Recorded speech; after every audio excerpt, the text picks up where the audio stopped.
Porque aqui nessa revista comunista, os textos têm outro sentido.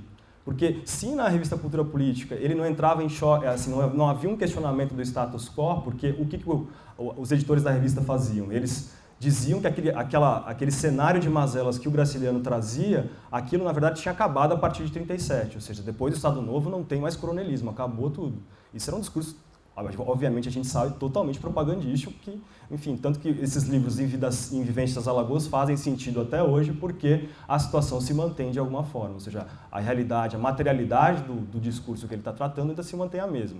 Então, na revista comunista, a revista chama Revista do Povo, Cultura e Orientação Popular. Tem uma relação muito parecida também com a revista Cultura Política, a ideia de você trabalhar cultura e política. Cultura enquanto elemento cultural, que no caso fundamenta, no caso do Estado Novo, como um Estado que descia até as raízes do país e ao buscar a cultura caracteristicamente brasileira se afirmava politicamente, ou seja, a cultura servia como elemento de legitimação.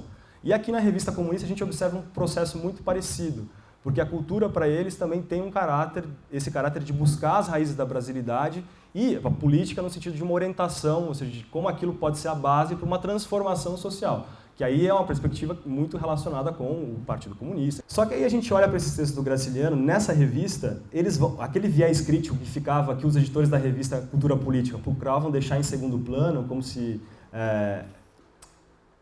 enfim, eles disciplinavam o sentido. Aquela crítica que estava ali é como se ela não existisse, como se o Graciliano estivesse falando de um passado que não existisse mais. Aqui na revista comunista, pelo contrário, fica ressaltada a atualidade dos textos, ou seja, como que o Estado Novo, durante todo esse tempo, enfim, contou uma grande mentira. Ou seja, aquilo que o Graciliano falava, as críticas que ele fazia ao clientelismo, ao coronelismo, elas se mantinham vivas e muito fortes. Então aqui a crítica ao status quo aparece de maneira bem direta e bem incisiva. Só que também aqui o texto do Graciliano não se encaixa muito bem.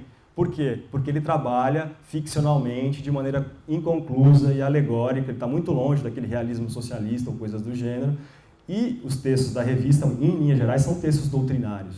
Então, ele acaba também sendo uma espécie de linha de fuga nessa revista também. Então, mas os textos produzem uma leitura, assim, podem ser lidos de uma maneira completamente diferente. Aqui eu trago um trecho da revista, uma imagem, na verdade, da crônica, uma crônica chamada Dona Maria, publicada nessa publicação, e para daí chegar no livro Viventes das Alagoas, que é o livro póstumo, que foi publicado em 1962, um trabalho da Heloísa Ramos, do pai do Ricardo Ramos, e do James Amado.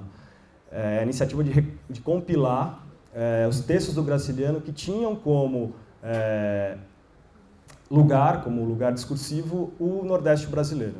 E aí o título aparentemente, pelos relatos que dizem da época, foi sugerido pelo Jorge Amado, Viventes das Alagoas. O termo viventes, ele traz uma certa ideia de animalização, porque vivente pode ser qualquer ser vivo, não necessariamente um ser humano.